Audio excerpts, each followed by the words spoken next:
I have had occasion to remark before that my friend Hercule Poirot possesses an almost supernatural ability to attract crime.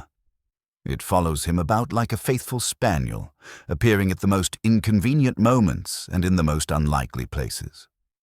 Our visit to Ravenshollow Manor in the autumn of 1934 was intended as nothing more than a restful weekend in the Gloucestershire countryside, a chance for Poirot to recover from what he termed the mental fatigue of the Pemberton case, and for myself to escape the increasingly oppressive atmosphere of London.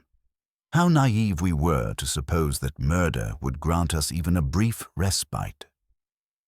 The invitation had come from Lady Vivian Ashworth, a woman of considerable social standing whom Poirot had assisted some years earlier in a delicate matter involving her late husband's will. Her letter, written in an elegant hand on cream-colored paper, had been warm but curiously urgent in tone. "My dear Monsieur Poirot," she had written, "I find myself in need of your particular wisdom regarding a family matter of some delicacy. Would you consider spending a few days with us at Ravenshollow? I fear that without your guidance, we may be heading toward a most unfortunate scandal." Poirot had accepted with his characteristic precision, and we had arrived on a grey October afternoon to find Ravenshollow Manor brooding beneath a sky the colour of old pewter. The house was a magnificent Georgian edifice, all graceful proportions and honey-coloured stone, but there was something in the very air that spoke of tension barely held in check. Lady Vivian met us in the entrance hall, a handsome woman in her late 50s, with silver hair and intelligent grey eyes that held a shadow of anxiety she could not quite conceal. Her greeting was cordial, but I noticed how her hands trembled slightly as she removed her gloves, and how her gaze kept drifting toward the closed doors of what I presumed to be the drawing-room. "Monsieur Poirot, Captain Hastings, how good of you to come. I do hope the journey was not too tiresome." Her voice carried the cultured tones of her class, but beneath the social pleasantries I detected a note of strain. "Not at all, madame," Poirot replied, his keen eyes already taking in every detail of our surroundings. "The countryside, it is most beautiful at this season, but I perceive that you are troubled. Perhaps we might speak privately." Lady Vivian glanced toward the drawing-room doors again, and I heard the murmur of voices from within, a man's voice, raised in what sounded like barely controlled anger, and a woman's softer tones, pleading. "Yes, perhaps that would be best," she said quickly. "If you would follow me to the morning room. I'm afraid the drawing-room is occupied at present." As we followed her down a corridor lined with family portraits, Poirot caught my eye and raised one eloquent eyebrow. The little grey cells I could see were already beginning to work. The morning room was a charming apartment overlooking the gardens, furnished with comfortable chairs and a cheerful fire. Lady Vivian gestured for us to sit, but remained standing herself, moving restlessly to the window. "I hardly know where to begin," she said, her composure finally beginning to crack. "It concerns my daughter, Rosalind. She is 26, intelligent, and until recently, perfectly happy. 6 months ago, she became engaged to a young man named Marcus Whitmore. Charming, well-educated, from a good family, or so we believed." She paused, pressing her lips together as though the words were difficult to speak. 3 weeks ago, a man arrived at Ravenshollow. His name is David Kellaway, and he claims to have been a close friend of Marcus's during their time together in India. He is personable, I suppose, though there is something about him that makes me uneasy. He has been staying with us as our guest, ostensibly to become better acquainted with Rosalind before the wedding. Poirot leaned forward slightly, his fingers steepled beneath his chin. "And this Monsieur Kellaway, he troubles you?" "More than troubles me, Monsieur Poirot. He terrifies me." Lady Vivian turned from the window, her face pale but determined. "He knows something, about Marcus, about our family, I cannot say which. But he drops hints, makes casual remarks that seem innocent enough on the surface but carry a weight of hidden meaning. Yesterday evening, he made a comment about old secrets and how the truth has a way of surfacing when one least expects it. When I pressed him for clarification, he merely smiled and said that some revelations were best left to the proper moment. The voices from the drawing room had grown louder, and now we could distinctly hear a woman's voice raised in distress. "That is Rosalind now," Lady Vivian said, wringing her hands. "She and Marcus are having another quarrel. They seem to do nothing but quarrel these days, ever since Mr. Kellaway's arrival. I fear—" She broke off, unable to continue. "You fear what, madame?" "I fear that whatever Mr. Kellaway knows, it will destroy my daughter's happiness, and I fear that if something is not done soon, it may destroy far more than that." At that moment, the drawing-room doors burst open, and we heard rapid footsteps in the corridor. A young woman's voice, tight with emotion, called out, "I will not listen to any more of your insinuations, Mr. Kellaway. If you have something to say, then say it plainly, or hold your tongue." This was followed by a man's laughter, rich, amused, and somehow unpleasant. "My dear Miss Ashworth," came the reply, "the truth is rarely kind to those who have lived comfortably with lies. But perhaps you are right. Perhaps it is time for plain speaking. Tonight after dinner, I shall tell you exactly what I know about your precious Marcus, and about certain other matters that may interest you even more." The footsteps continued down the corridor, growing fainter, and then a door slammed with considerable force. Lady Vivian sank into a chair, her face white as chalk. "You see," she whispered, "tonight he means to speak, and I am convinced that whatever he reveals will bring nothing but ruin to this house." Poirot rose from his chair with fluid grace, his expression grave but alert. "Then, madame, we must ensure that we are present to hear what Monsieur Kellaway has to say. For in my experience, when a man threatens to reveal family secrets, it is wise to listen very carefully indeed. The truth, as he says, is rarely kind, but it is always necessary." He moved toward the door, then paused, looking back at our hostess with those penetrating green eyes. "One question, if you please, Lady Vivian. This young man Kellaway, when he speaks of certain other matters, do you have any idea to what he might be referring?" Lady Vivian's hands clenched in her lap, and for a moment I thought she would not answer. When she spoke, her voice was barely above a whisper. 27 years ago, Monsieur Poirot, my husband died in what was ruled an accidental shooting while cleaning his gun. There were questions at the time, questions that were never fully answered. I had hoped that particular shadow had been laid to rest, but if Mr. Kellaway has somehow learned— She could not finish the sentence, but she did not need to. The implications hung in the air like smoke from an extinguished candle. Poirot nodded slowly, his expression thoughtful. "I begin to understand, madame. Tonight we shall dine, we shall listen, and we shall observe. For when family secrets are about to be revealed, it is often the case that someone will go to great lengths to ensure they remain buried. And sometimes, madam, those lengths include murder." As if in response to his words, thunder rumbled in the distance, and the first drops of rain began to spatter against the morning-room windows. The storm that would engulf Ravenshollow Manor had begun, and before it was over, one man would be dead, and Hercule Poirot would face one of the most psychologically complex cases of his career.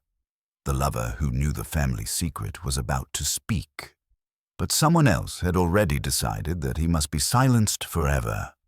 The afternoon hours passed with agonizing slowness, the very air at Ravenshollow seeming to thicken with unspoken tensions. Lady Vivian had suggested we join the family for tea in the conservatory, a magnificent glass structure that captured what little autumn sunlight managed to pierce the gathering clouds. As Poirot and I made our way through the corridors, I noticed my friend's characteristic attention to detail. He paused to straighten a slightly askew portrait and tutted disapprovingly at a servant's imperfectly polished brass doorknob. "Hastings, mon ami, observe everything," he murmured as we approached the conservatory doors. In a household where secrets fester, even the smallest detail may prove significant. The conservatory proved to be a tropical oasis within the English countryside, filled with exotic palms and flowering vines that seemed incongruous against the grey October sky visible through the glass ceiling. The family had arranged themselves in a tableau that spoke volumes about their current relationships. Lady Vivian sat rigidly beside a small wrought iron table, her hands trembling slightly as she poured tea from an elegant silver service. Beside her stood a young woman who could only be Rosalind, dark-haired, handsome rather than beautiful, with her mother's intelligent grey eyes now shadowed with distress. She held herself with the brittle composure of someone fighting to maintain control. "Monsieur Poirot, Captain Hastings," Lady Vivian said, relief evident in her voice.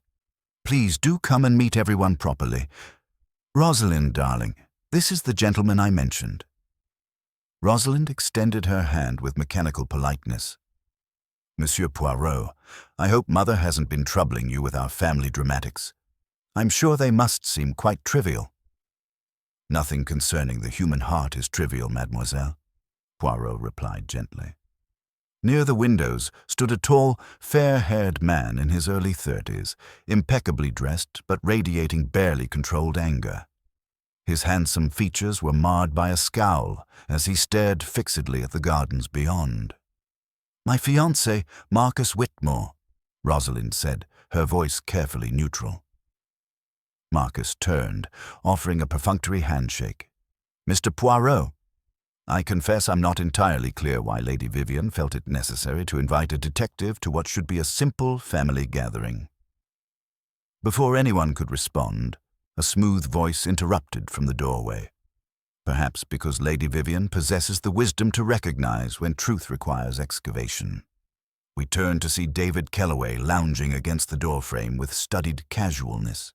He was perhaps 35, dark-haired and olive-skinned, with features that might have been handsome were they not marked by a cynical twist to the mouth.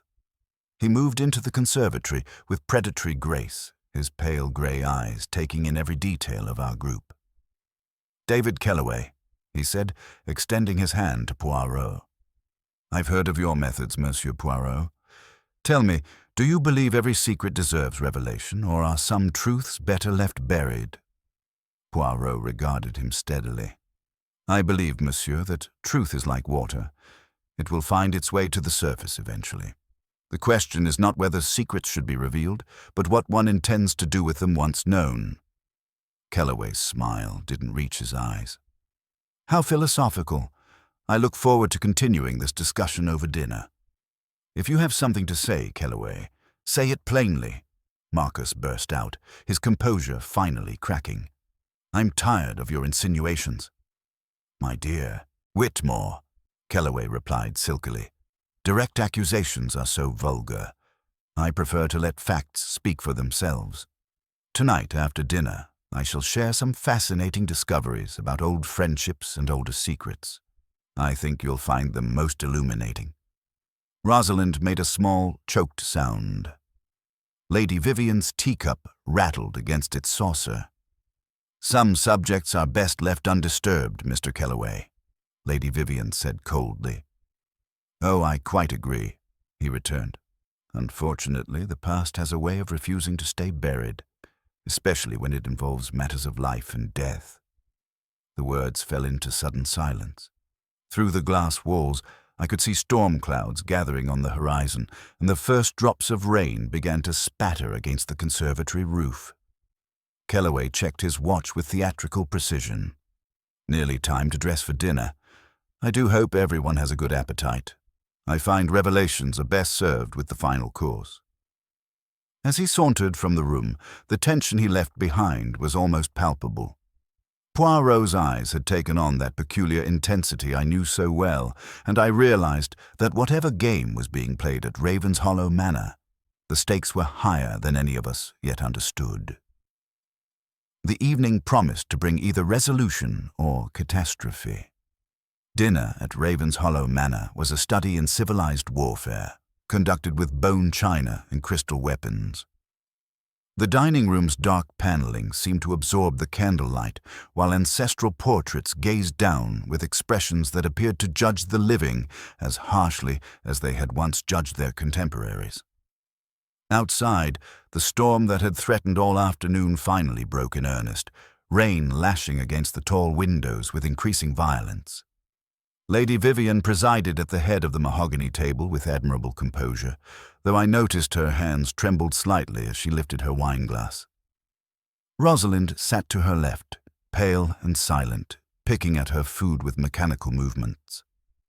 Marcus occupied the chair to her right, his jaw clenched so tightly I feared for his teeth. Kellaway had positioned himself directly across from Poirot, a placement that struck me as deliberately provocative. The conversation during the soup course was strained, touching on safe topics like the unseasonable weather and the state of the harvest. But Kellaway seemed incapable of allowing comfort to settle over the table for long. "India changes a man profoundly," he remarked as the fish course was served, his pale eyes fixed on Marcus. "One sees things there that strip away civilized pretenses. Character is revealed when men believe themselves beyond the reach of judgment." Marcus's knuckles whitened on his fork. "Most men prefer not to dwell on what they were compelled to do under orders." "Oh, I refer to rather more personal matters," Kellaway replied smoothly. "Private arrangements, intimate attachments, those little details that follow one home, however carefully one tries to leave them behind." Poirot had been observing this exchange with characteristic attention. Now he spoke, his voice deceptively casual. "You have known Monsieur Whitmore for many years, I understand." 7 years, to be precise. "We met in Calcutta during rather interesting circumstances." Kellaway's smile was razor-sharp. "Tell me, Miss Ashworth, has your fiancé mentioned the Chatterjee affair to you?" Rosalind's wineglass trembled in her hand. "I don't know what you mean." "A young woman died under mysterious circumstances. The official verdict was suicide, but there were those who had their doubts. Marcus departed for England within 48 hours. Kellaway leaned back in his chair, clearly savoring the effect of his words. Such a tragic coincidence. Marcus stood abruptly, his chair scraping against the floor. "That woman's death was a tragedy, but it had nothing to do with me. I left because my posting had ended. How convenient. And yet I have letters, such interesting letters, that suggest a rather different story. Letters that speak of threats, of desperate meetings, of someone who knew too much about certain financial irregularities." The room had gone deathly silent, except for the drumming of rain against glass.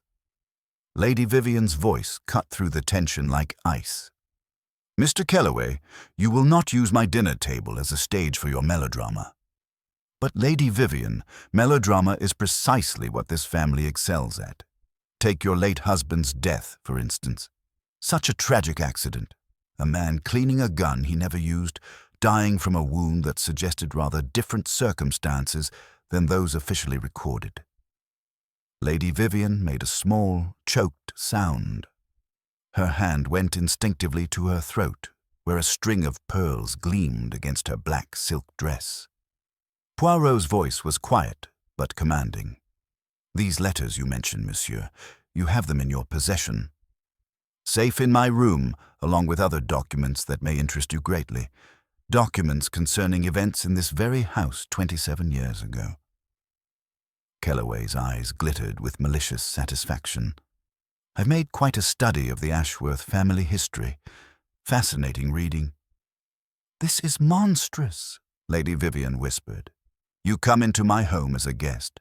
"I come as an instrument of justice," Kellaway interrupted. "Some people have been allowed to live too comfortably with their secrets. It's time certain truths were aired." The remainder of the meal passed in agonizing silence. When coffee was finally served, Kellaway pushed back his chair with theatrical precision. "I believe it's time for that promised revelation," he announced, rising. "The documents I mentioned are in my room. Don't go anywhere. I shall return momentarily with everything you need to see." He moved toward the door, then paused, looking back with that cold smile. "I do hope everyone has strong nerves. Some truths are rather more shocking than others." The door closed behind him with a soft click that sounded, in the sudden silence, like the cocking of a gun. The drawing room felt suffocating despite its generous proportions, the very air thick with unspoken accusations and mounting dread. Lady Vivian had positioned herself by the fireplace, her knuckles white as she gripped the marble mantelpiece. Rosalind sat rigidly in a wingback chair, her face pale as porcelain, while Marcus paced the Persian carpet with the restless energy of a caged predator. Poirot had taken his customary position near the window, ostensibly watching the storm lash the gardens, but his green eyes missed nothing of the human drama unfolding before him. "This is intolerable," Marcus burst out suddenly, his composure finally cracking. "The man is nothing but a blackmailer, preying on old tragedies and half-truths." "Then tell me the truth," Rosalind said quietly, her voice hollow with exhaustion. "This woman in India, were you involved with her?" Marcus stopped his pacing, his face contorting with emotion. "It wasn't what Kellaway implies. Yes, I knew her. Priya Chatterjee. She was educated, caught between two worlds, and she came to me for help with her father's business affairs. When she died, the gossips assumed the worst, but I swear there was nothing improper between us." "Then why didn't you tell me before?" "Because I knew how it would sound. Because I was ashamed that people believed the worst of me, even though I was innocent." Poirot turned from the window, his expression thoughtful. "And these financial irregularities Monsieur Kellaway mentioned." Marcus hesitated, and in that pause, guilt flickered across his features. "There was an investigation into certain regimental accounts. Nothing was proven, no charges brought. The matter was dropped when I returned to England." "How convenient," Lady Vivian said bitterly. "And now this creature appears with documents that could destroy everything." "He hasn't asked for money directly," Marcus admitted. "Just these veiled threats, these hints about what he knows.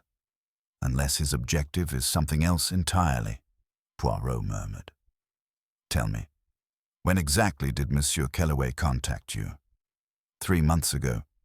He wrote saying he was returning to England and hoped to renew our acquaintance." 3 months, Poirot repeated significantly. "And when did you announce your engagement?" 6 months ago, Rosalind answered. "In the Times." The mantelpiece clock chimed the half-hour. Kellaway had been gone nearly 25 minutes. "He's taking his time," Marcus observed darkly. "Probably arranging his evidence for maximum dramatic effect." But something in Poirot's demeanor had sharpened. He moved to the door, listening intently to the silence beyond. The house felt unnaturally quiet, as if holding its breath. 25 minutes to retrieve documents from one's room," he said quietly. "That is too long, mes amis. Come." We made our way through the corridors toward the guest wing, the storm's fury seeming to intensify with each step. The house groaned under the assault of wind and rain, and somewhere a shutter banged with metronomic insistence. Kellaway's door stood slightly ajar, a thin line of lamplight visible beneath it. Poirot pushed it open. David Kellaway sat slumped over the writing desk, his head resting at an unnatural angle on his folded arms. For a moment, he might have been sleeping, but there was a terrible stillness about him that no living person could maintain. Protruding from between his shoulder blades was the ornate hilt of an antique dagger, the very piece I had admired in the hall's display case earlier that day. The room told a story of violence and haste. Papers were scattered across the floor, and in the fireplace, the remnants of documents smoldered, their secrets reduced to ash. The French windows stood wide open, rain lashing through them to soak the expensive carpet, while the storm raged beyond. Poirot stepped carefully into the room, avoiding the wet patches on the Persian rug. He approached the body with clinical precision, noting the position of the hands, the angle of the wound, the spreading stain on the leather desk blotter. "He is dead," Poirot announced, straightening to face us.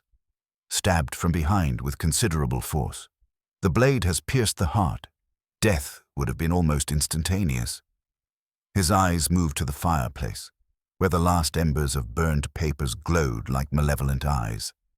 And the secrets he promised to reveal have preceded him into darkness, he continued grimly. The documents that were to expose family scandals have been destroyed. Lady Vivian swayed against the doorframe. Rosalind made a small, choked sound. Marcus stood frozen, his face a mask of shock and something that might have been relief. Poirot walked to the open French windows, examining the muddy footprints on the sill. "An intruder, perhaps," he murmured, though his tone suggested skepticism. "Or perhaps that is merely what we are meant to believe." Thunder crashed overhead, shaking the very foundations of Ravenshollow Manor as we stood in the presence of murder and the knowledge that one among us was a killer.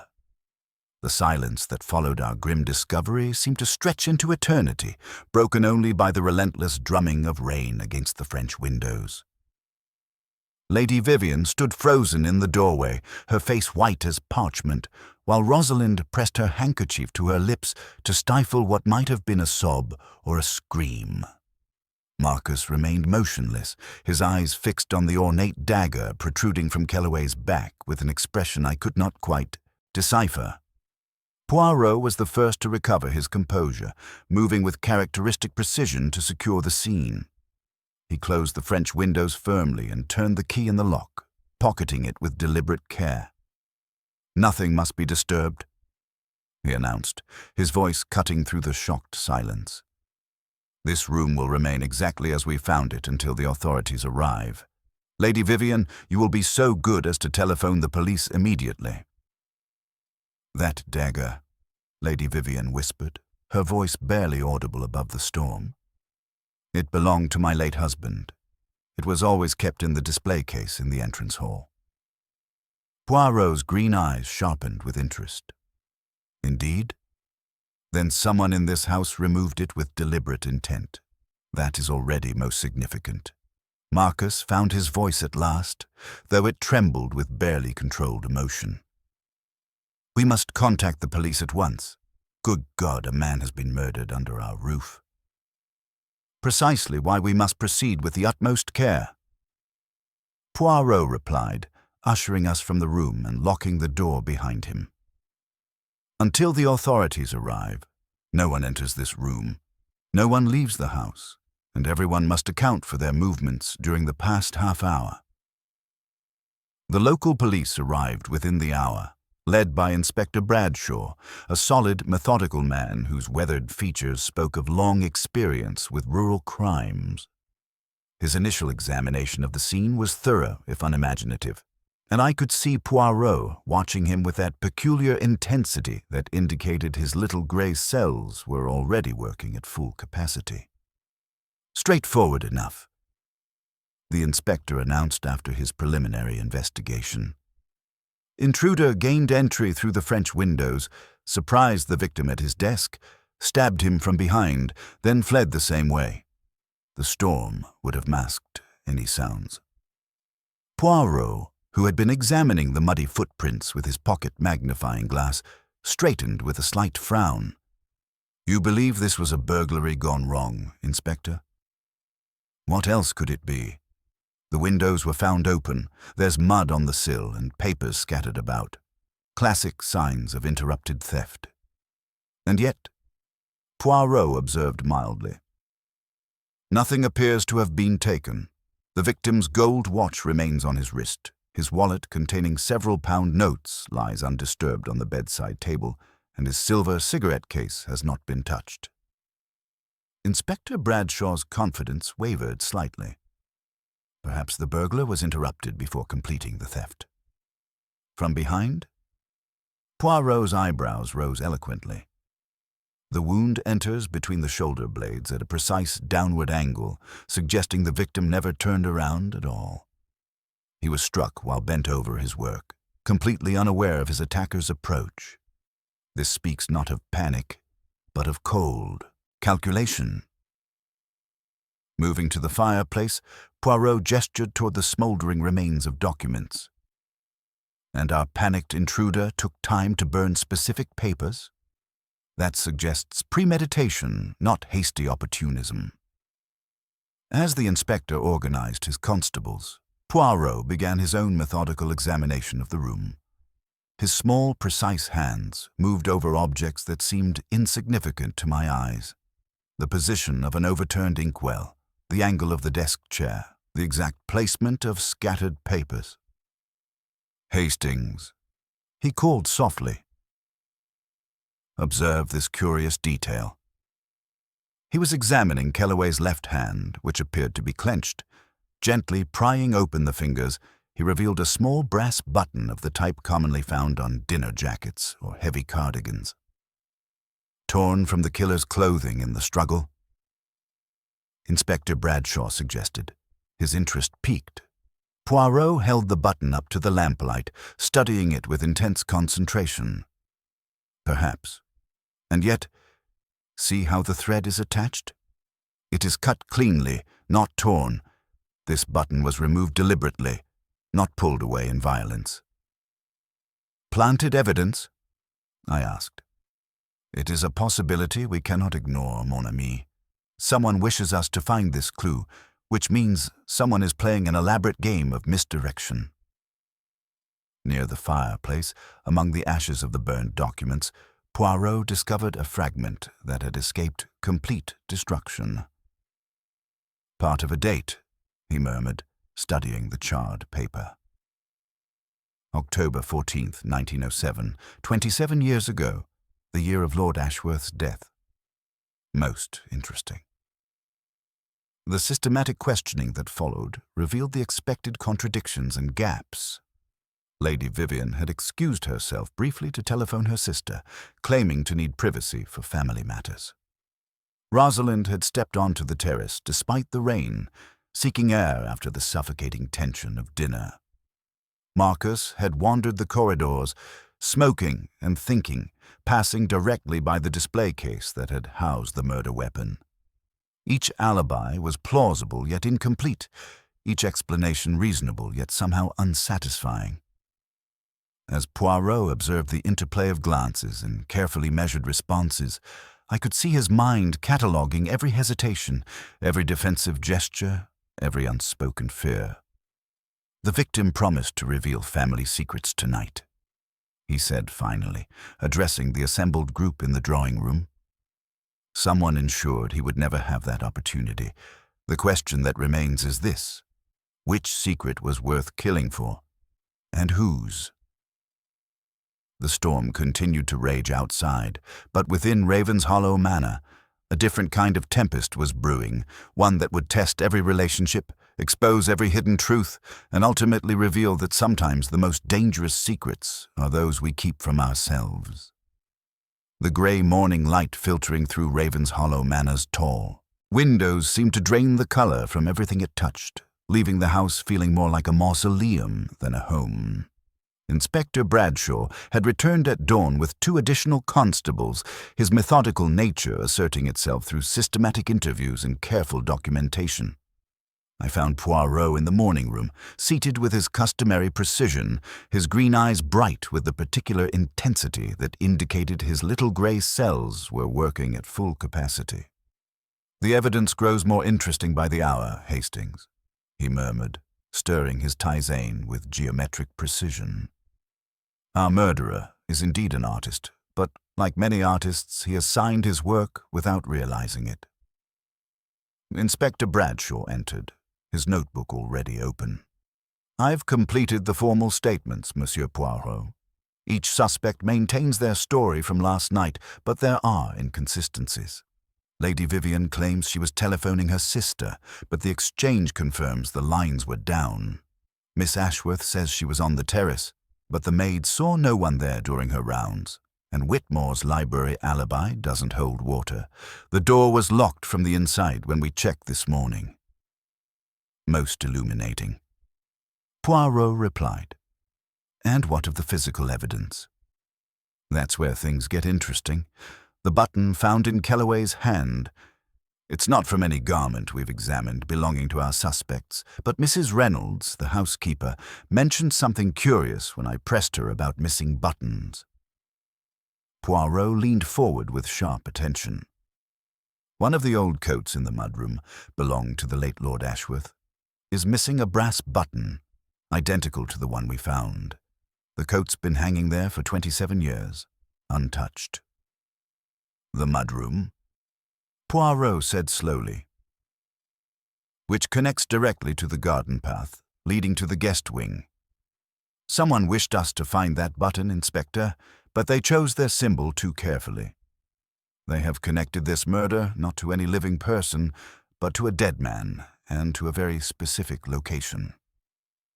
Before Bradshaw could respond, Rosalind appeared in the doorway, her face pale but determined. Monsieur Poirot, I must tell you something.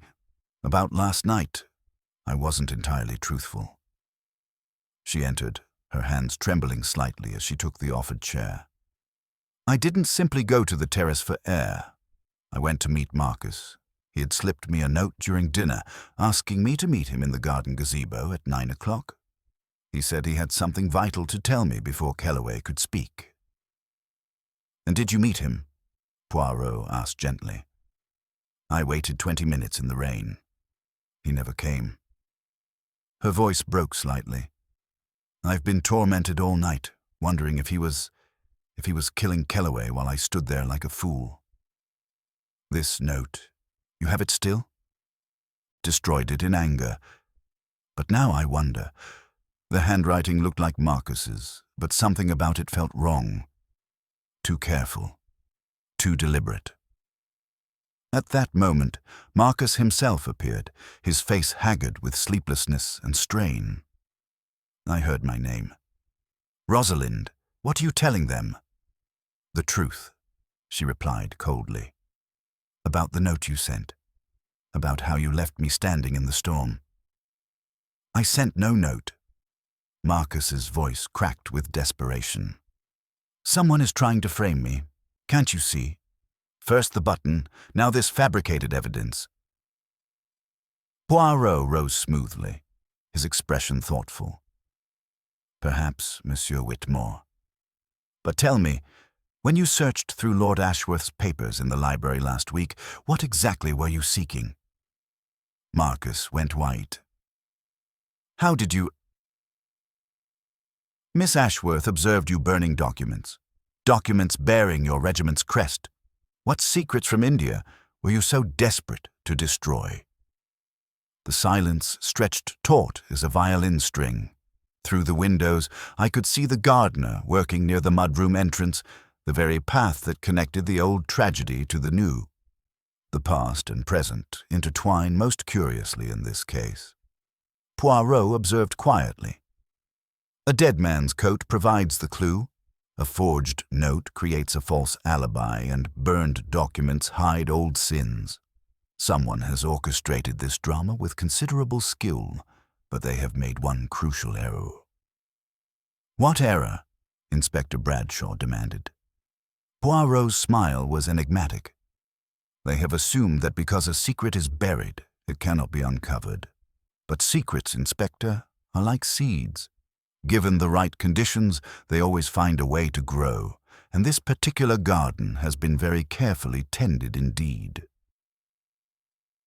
The investigation was entering a new phase, where past and present would finally converge in a revelation that would shake the very foundations of Ravenshollow Manor.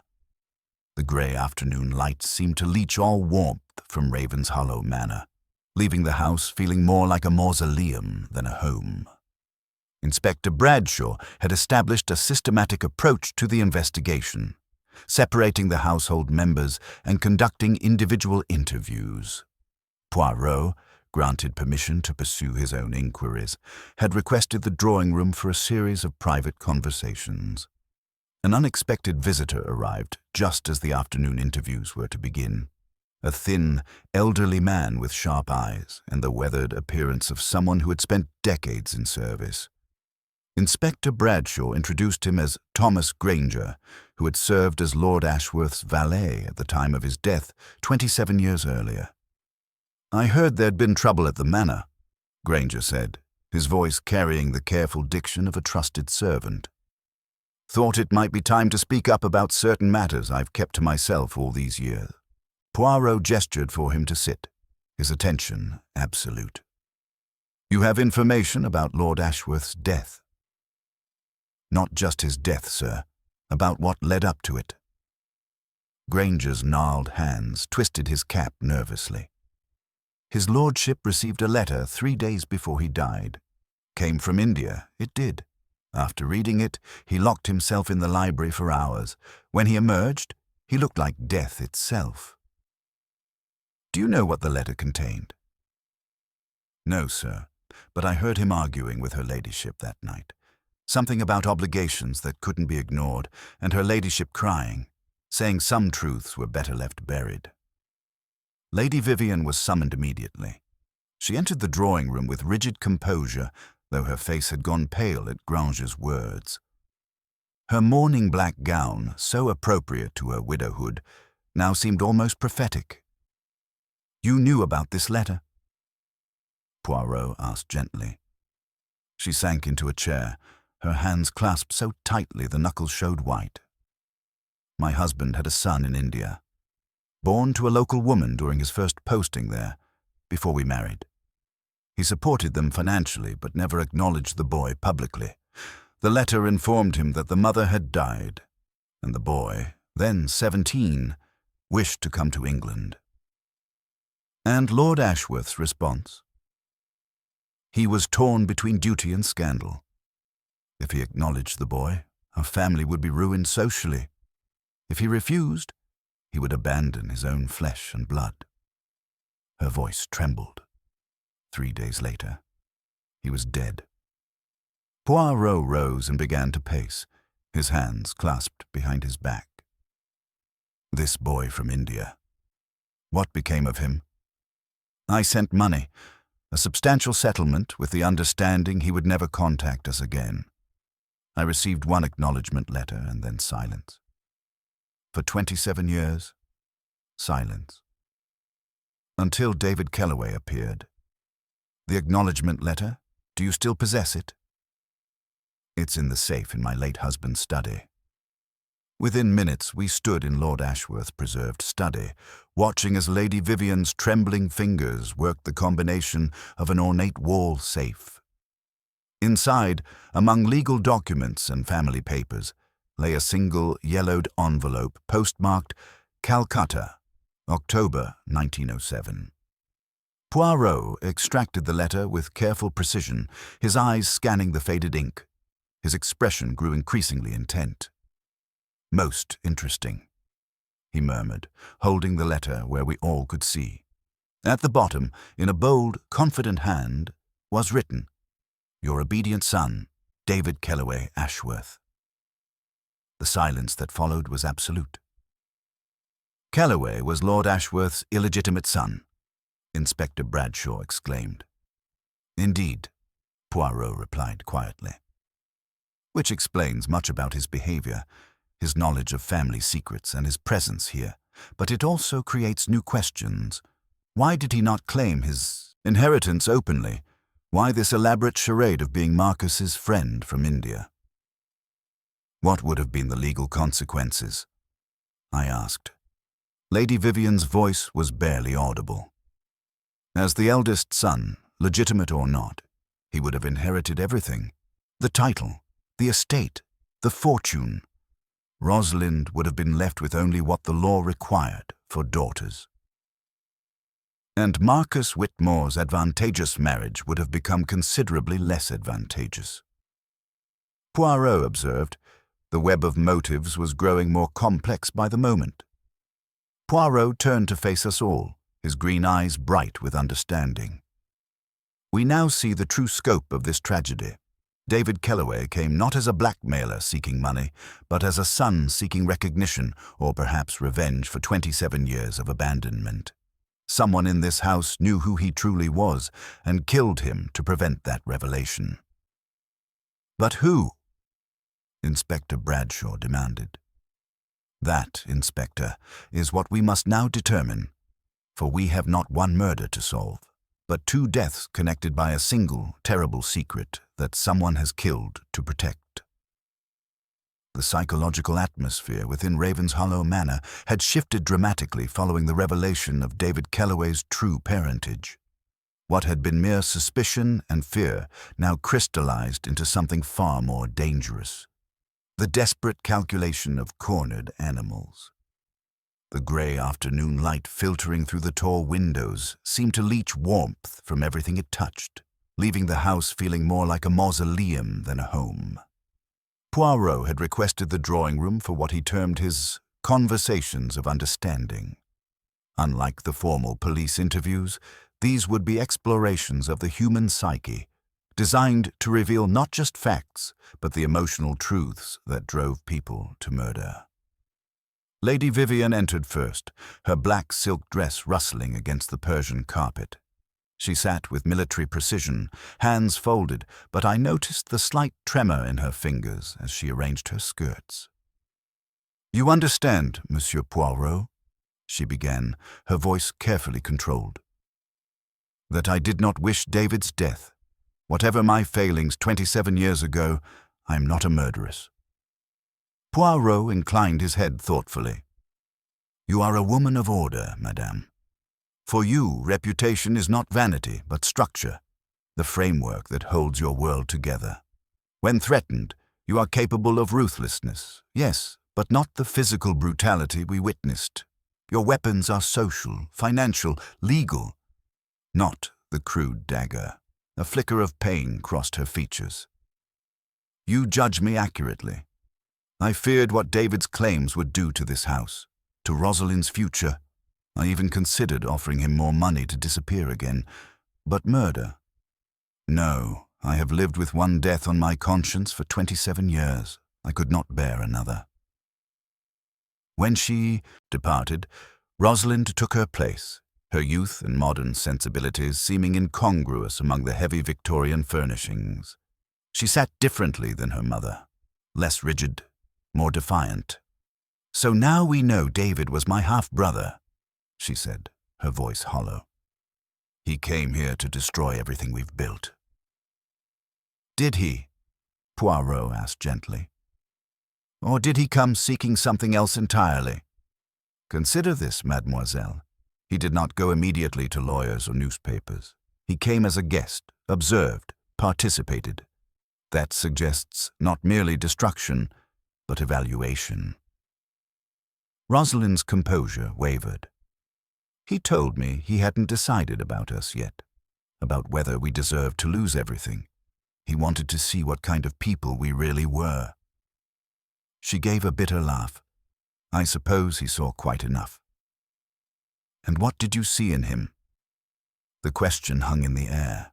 Finally, she whispered, "I saw my father's eyes, and I was terrified." Marcus Whitmore entered as Rosalind left, his manner carefully controlled but radiating tension. He refused the offered chair, standing as if ready to flee. "You believe I killed him," he stated flatly, "to protect my prospects and silence the India business. You have the strongest apparent motives." Poirot acknowledged. "Kellaway could destroy both your reputation and your future. Yet I do not believe you plunged that dagger into his back." Marcus stared in surprise. "You don't?" "Your violence would be frontal, explosive. This killing required calculation, patience. However, you were in the mudroom yesterday. You handled Lord Ashworth's coat. You knew about that missing button before we discovered its significance." Marcus flushed but nodded reluctantly. "I saw the coat, noticed the missing button. I even thought how easily such a thing might mislead investigators. But I didn't plant it in David's hand. Someone else shared that idea, someone more subtle than I." Inspector Bradshaw, who had been taking notes, looked up sharply. "Then who? The physical evidence points to an inside job, but the psychological profiles suggest different killers." Poirot moved to the window, gazing out at the rain-soaked gardens. The murderer has been very clever, Inspector. They have created a narrative spanning 27 years, connecting two deaths through carefully placed evidence. The dagger from the display case, the button from Lord Ashworth's coat, the burned documents, all designed to create confusion. But you see through it? I see the flaw in their reasoning. They assume that because a secret was buried, it could not be uncovered. But secrets, like seeds, always find ways to grow when given proper conditions. He turned back to face us, his green eyes bright with understanding. This garden has been very carefully tended indeed. Tonight we shall see the final flowering of a plan 27 years in the making. The investigation was entering its crucial phase, where past and present would finally converge in a revelation that would shake Ravenshollow Manor to its foundations. The storm had blown itself out by evening, leaving Ravenshollow Manor wrapped in an uneasy stillness that seemed to press against the tall windows like invisible hands. The sky outside had darkened to deep purple, streaked with the last dying embers of sunset, while indoors the atmosphere hummed with tension drawn taut as a violin string. Poirot had spent the afternoon in what appeared to be trivial pursuits, examining picture frames in the corridor, questioning the housemaid about her polishing routines, measuring distances with an old walking stick borrowed from the hall stand. I, who knew him well, recognized these as the outward manifestations of his most focused mental activity. The little grey cells were working at their highest capacity. Just before 8 o'clock, a knock at the door interrupted our preparations. Mrs. Reynolds, the housekeeper, entered with her usual composed demeanor, though I noticed a slight tremor in her weathered hands as she presented a buff-colored envelope. "Begging your pardon, Monsieur Poirot, but this arrived by special messenger from London, addressed to the late Mr. Kellaway. Given the circumstances, I thought you should see it first." Poirot examined the envelope with characteristic precision before opening it with surgical care. His green eyes moved rapidly across the single sheet within, and I saw that minute sharpening of expression that signaled a crucial revelation. "Ah," he murmured softly. "So that is the final piece of the puzzle." "What is it?" Inspector Bradshaw asked, stepping forward. "A letter from Messrs. Hartwell and Associates, solicitors of Lincoln's Inn. They were prepared to file a formal claim in Chancery Division next Monday, asserting David Kellaway Ashworth's rights as eldest son and heir to the Ravenshollow estate." Poirot folded the letter carefully. "The timing, Inspector, is everything. This claim would have been filed within days. Someone knew this, and someone understood that once filed, killing Kellaway would be pointless. The legal machinery would continue regardless." He requested that everyone gather in the drawing room immediately. As the household assembled, I studied each face with renewed attention, knowing that within minutes one of them would be revealed as a double murderer. Lady Vivian entered first, her black silk dress rustling against the Persian carpet. She sat with military precision, but her hands trembled as she arranged her skirts. Rosalind followed, her youth emphasized by the shadows that played across her pale features. Marcus positioned himself by the window, arms crossed defensively, while Inspector Bradshaw took his place near the door with 2 constables flanking him. Poirot stood before the fireplace, his small figure somehow commanding the room's complete attention through sheer force of personality. "We have had before us a most complex case," he began, his accented English precise and measured. "A man arrives claiming friendship but carrying secrets. He threatens to expose family scandals spanning 27 years. He is murdered before he can speak. The evidence suggests multiple motives, multiple opportunities, multiple suspects." He paused, allowing the tension to build with masterful timing. "But I have learned that the correct approach is not to ask who had motive to kill David Kellaway, but rather to ask who understood the legal implications of his claim well enough to know that timing was absolutely crucial." His gaze swept the assembled faces. "Lady Vivian, you feared for your daughter's inheritance and your family's reputation. But you are a woman who solves problems through negotiation and influence, not through violence. The brutal efficiency of this murder is not your method. Marcus Whitmore, your past indiscretions in India were threatened with exposure. Your engagement and future prospects hung in the balance, but your anger is hot and impulsive. You would have confronted Kellaway directly, perhaps struck him in rage. This murder was cold, calculated, executed from behind, while the victim worked unsuspectingly.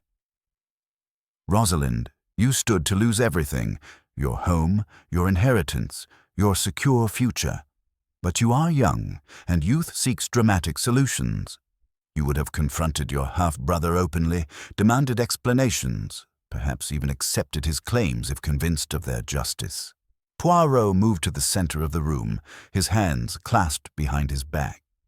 No, this crime required someone with intimate knowledge of the house, its routines, its secrets. Someone who understood both the legal and practical implications of Kellaway's claim. Someone who had lived with the consequences of Lord Ashworth's death for 27 years and would kill again to protect what that first murder had gained. He turned toward the doorway, where Mrs. Reynolds stood in her customary position, always present, always observing, always invisible in the way that long-serving domestics become part of the furniture. "Tell me, Mrs. Reynolds, how long have you truly served this family?" The elderly woman's composure didn't waver, but I saw her knuckles whiten as she gripped her hands together. 35 years, sir. Since I was a young woman. Indeed. And in that time you have seen everything, heard everything, known everything that transpired within these walls, including the letters that arrived from India 27 years ago, informing Lord Ashworth of his son's existence. A flicker of something, fear perhaps, or calculation, crossed her weathered features. "You were the one who brought those letters to Lord Ashworth. You saw how they tormented him, how they threatened to destroy the careful order of this household. And you understood, perhaps better than anyone, what acknowledgement of an illegitimate heir would mean for everyone's future, including your own position and security." Poirot's voice grew quieter, more intense. "You arranged Lord Ashworth's accident with the gun, didn't you? Made it appear he died while cleaning a weapon he never used. You had access to the gun room, knowledge of his habits, and the trust that allowed you to approach him without suspicion." Mrs. Reynolds remained silent, but her breathing had grown shallow. "For 27 years, you believed that secret was buried with him. The family prospered, you maintained your position, and life continued in its proper order, until David Kellaway appeared, threatening to resurrect not just his claim to inheritance, but questions about his father's convenient death. The solicitor's letter was the final straw. You realized that legal proceedings would inevitably lead to investigations, questions, perhaps even exhumation of Lord Ashworth's body. Modern forensic methods might reveal what you had hidden so carefully decades ago. Inspector Bradshaw stepped forward. "Mrs. Reynolds, is this true?" The old woman's facade finally cracked. Her shoulders sagged, and when she spoke, her voice carried the weight of decades of suppressed guilt. "He was going to destroy everything, everything I had worked to preserve. This house, this family, their position in society, all of it would have been ruined for the sake of some half-caste bastard who had no right to English inheritance." Her confession, when it came, was delivered with the same methodical precision she had brought to decades of household management, a final duty to be completed with proper attention to detail. The case of David Kellaway was closed, but the tragedy of Ravenshollow Manor would echo through its halls for generations to come.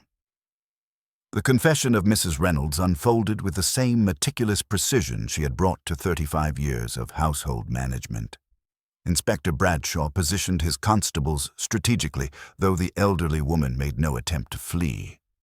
She sat with rigid dignity in the chair Poirot offered, her weathered hands folded as she began to speak with chilling composure.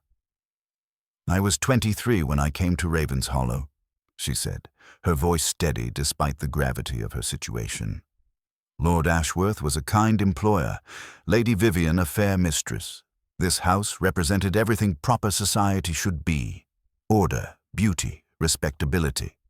Then those letters arrived from India, threatening to destroy it all." She described how she had brought the correspondence to Lord Ashworth personally, watching his face crumble as he read about his illegitimate son. He paced the library for hours, torn between duty and scandal. Her ladyship was devastated. The shame would have destroyed them socially, ruined Miss Rosalind's prospects before she was even born. The murder of Lord Ashworth had been executed with calculated efficiency. She had suggested he clean the hunting rifles as a distraction from his troubles, positioning herself behind him as he worked. The single shot was attributed to tragic accident, and the local magistrate, a family friend, accepted the explanation without excessive scrutiny. For 27 years, I believed it was finished. The family prospered. Everything was as it should be, until that man appeared, claiming to be Marcus's friend. Her voice hardened with remembered fury. I recognized him immediately. He had his father's eyes, his bearing. I searched his room, found the documents, the solicitor's correspondence. After all I had sacrificed to protect this family, some colonial bastard thought he could destroy everything. The second murder had been equally methodical. She had removed the dagger during the afternoon, hidden it in the mudroom, then slipped away during dinner under the pretense of checking the kitchens. He never heard me approach. I've spent decades moving silently through this house. He was writing at his desk. I struck once, precisely. He died without turning around. Poirot regarded her with profound sadness rather than triumph. "You killed twice to preserve order, madame. But you misunderstood the fundamental nature of order itself. True order cannot be built upon deception and murder." The button was the key, Inspector. Poirot explained to Bradshaw. It was too clever, too precisely calculated. Someone with intimate knowledge of the house's history chose that specific evidence. Only Mrs. Reynolds had served here long enough to remember Lord Ashworth's coat, to understand its significance.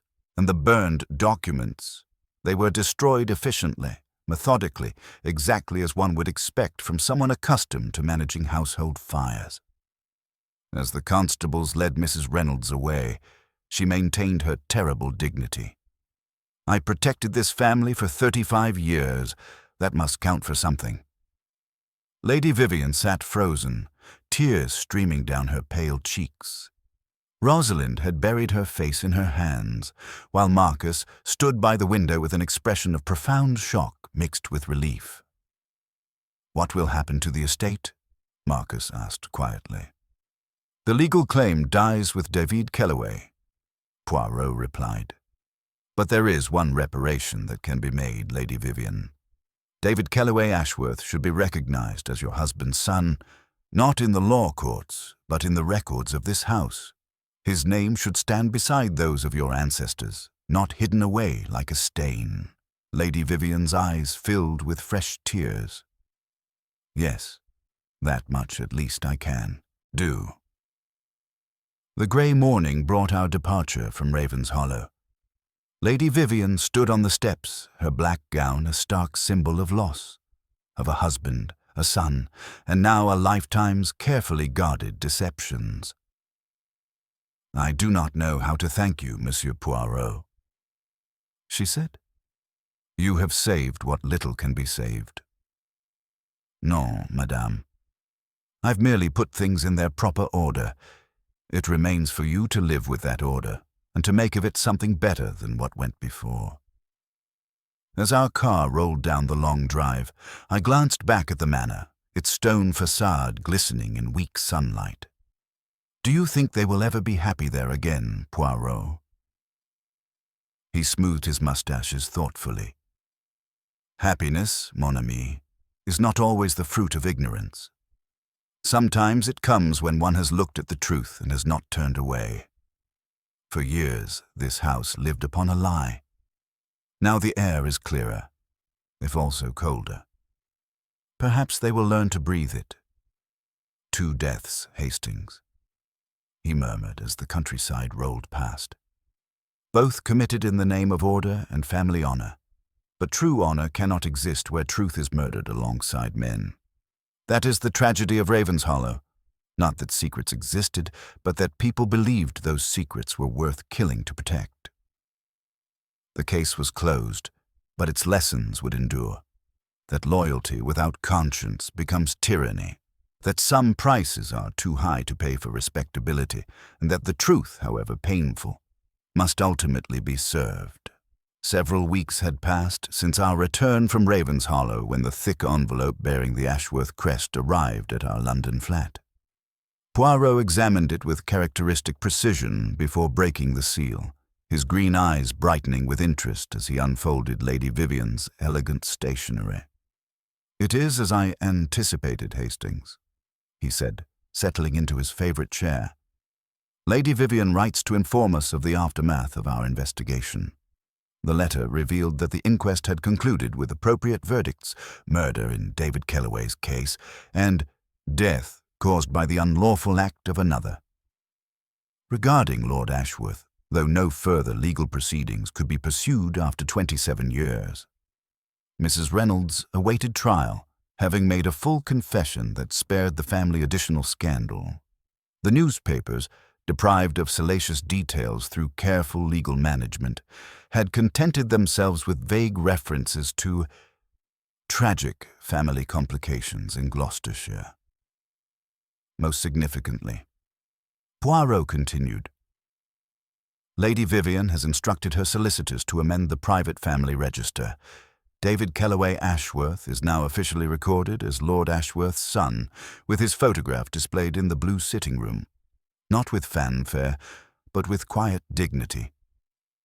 I found this gesture both touching and overdue." "And what of the others?"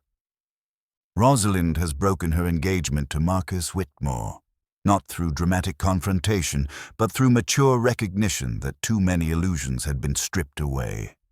She has gone to London to consider what her life might be if not entirely dictated by Ravenshollow's expectations."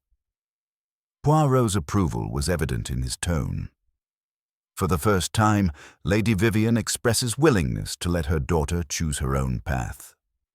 Marcus, it appeared, had returned to London to face quiet but firm questions about his conduct in India. His regiment, anxious to avoid public scandal, had accepted his resignation in exchange for discretion. "You seem satisfied with these developments," I observed. "I am pleased that truth has finally been allowed to breathe, mon ami. For 35 years, Mrs. Reynolds confused loyalty with control, protection with possession. She appointed herself guardian of the family's honor without understanding that true honor cannot be maintained through murder and deception." I had been puzzling over something since our departure. That button in Kellaway's hand. When we found it, I was certain it pointed to Marcus. "How are you so sure it indicated Mrs. Reynolds?" Poirot's eyes gleamed with satisfaction at the question. "Because it was too perfect, too theatrical. If Marcus had struggled with Kellaway and lost a button, would he not have noticed? Would he have left such obvious evidence?" "None. The button was planted deliberately, and planting it required intimate knowledge of the house's history. Only Mrs. Reynolds knew that Lord Ashworth's old coat still hung in the mudroom, untouched for 27 years. The psychology of it troubles me," I admitted. "To kill twice, so coldly." She did not see herself as a murderess, Hastings, but as a surgeon removing diseased tissue to save the patient. Mrs. Reynolds had no life beyond Ravenshollow. The family's status became her status, their reputation, her reputation. When David Kellaway appeared, he represented not a person, but a threat to the perfection she had polished for decades. Poirot rose and moved to the window, gazing out at the London street below. Consider David Kellaway himself. He could have filed his legal claim from London without ever visiting Ravenshollow. Instead, he chose to come as a guest, to observe the family, to participate in their daily life. This suggests he sought not merely inheritance, but understanding, perhaps even belonging. A son seeking his father's family. I murmured, precisely. And in seeking that connection, he triggered the very violence that had killed his father. Mrs. Reynolds was nothing if not consistent when family order was threatened. She responded with methodical elimination of the threat.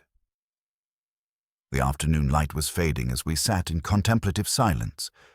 Finally, Poirot spoke again, his voice philosophical. This case reminds us that the past is never truly buried, mon ami. The Ashworth family tried to build their future on a foundation of lies, and when that foundation cracked, everything built upon it came tumbling down. Will they recover? I wondered. They will survive, perhaps even flourish, if they can learn to live with truth rather than in spite of it. Lady Vivian's courage in acknowledging David Kellaway's parentage is a beginning, small perhaps, but significant. He turned from the window, and for the first time since our return, a small smile touched his lips. The little grey cells have solved another mystery, Hastings, but the deeper puzzle remains. Why we cling so desperately to appearances, why we value reputation above integrity. Perhaps because facing truth requires more courage than most people possess. But some do find that courage. I suggested. Oui, mon ami.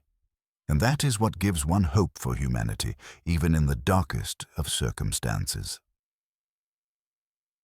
The spring sunshine filtering through the tall windows of our London flat seemed to herald not just the changing season, but the final resolution of the shadows that had lingered from our autumn sojourn to Ravenshollow Manor. It was nearly 6 months since Mrs. Reynolds had been sentenced to life imprisonment, her confession having spared the family the ordeal of a lengthy trial. The newspapers had moved on to fresher scandals, leaving the Ashworth tragedy to fade into the discreet obscurity that such families prefer. I was reading the Morning Post when Poirot announced, with characteristic precision, that we had been invited to take tea with Lady Vivian, who was visiting London for the first time since the events at Ravenshollow. She writes, Poirot said, adjusting his tie with geometric exactitude, that she has news she wishes to share, and gratitude she wishes to express. Also, Hastings. She mentions that Mademoiselle Roselin will be joining us. We met them at Brown's Hotel, in a quiet corner of the lounge where afternoon light created pools of warmth among the leather chairs and mahogany tables. Lady Vivian appeared smaller somehow, as though the weight of decades of deception had been physically lifted from her shoulders. Her morning dress remained black, but the fabric seemed less severe, and her eyes held a clarity I had not seen at Ravenshollow. Rosalind's transformation was even more striking. Gone was the brittle tension that had defined her during our investigation. She wore a traveling dress of deep blue, and her manner radiated the quiet confidence of someone who had discovered her own strength. Monsieur Poirot, Captain Hastings. Lady Vivian began, her voice steady but warm. I wanted you to hear directly from us how the truth you uncovered has changed our lives, not destroyed them as I once feared, but truly changed them for the better. The manor is being completely renovated, Rosalind added, her eyes bright with purpose. We're stripping away the heavy Victorian gloom, bringing in light and air. Mother has moved to the dower cottage, and I... She paused, smiling. I leave for Florence next week to study painting, something I've always wanted to do but never had the courage to attempt. Poirot leaned forward with interest. And Monsieur Whitmore? Marcus has gone to Canada. Rosalind replied without regret. I wish him well. But we both understood that too many illusions had been stripped away for us to build a marriage on what remained. I find I no longer require anyone's permission to pursue my own dreams. Lady Vivian's hands trembled slightly as she lifted her teacup, but her voice remained firm. I visit David's grave each week when I'm at Ravenshollow. I've had a new headstone erected. It simply reads, "Beloved son and brother." It felt necessary to acknowledge what we should have acknowledged in life. "You have found wisdom in tragedy, madame," Poirot observed gently.